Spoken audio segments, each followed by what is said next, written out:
ఈ పార్లమెంట్ ఎన్నికల్లో ఓటరు చైతన్యాన్ని ప్రదర్శించారు.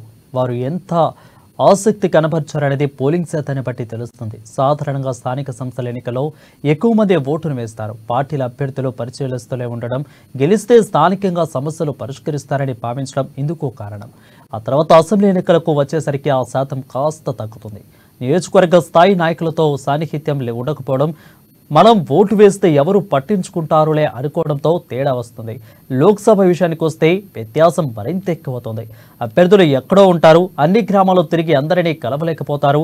స్థానిక నాయకులు సైతం పెద్దగా పట్టించుకున్నందున ఓట్లు వేసేవారి సంఖ్య ఇంకాస్త తగ్గుతుంది. కానీ ఈసారి పరిస్థితి మారిందని భావించవచ్చు. ఉమ్మడి జిల్లా వ్యాప్తంగా కూడా దాదాపు అన్ని నియోజకవర్గాల్లో 2019 లోక్సభ ఎన్నికల్లో పోలింగ్ శాతానికి తాజాగా జరిగిన వాటికి తేడా స్పష్టంగా కనిపిస్తుంది. ఇటీవల జరిగిన అసెంబ్లీ ఎన్నికల పోలింగ్ శాతానికి చాలా దగ్గరగా ఉందంటే ఓటర్లు ఎంపీ అభ్యర్థి పట్ల మంచి తీర్పునివ్వాలని భావిస్తున్నట్లు కనిపిస్తుంది. అందుకే ఈసారి దేశ విదేశాల్లో ఉన్న వాళ్ళు సైతం చాలా మంది సొంతూర్లకు వచ్చి ఓటు వేశారు.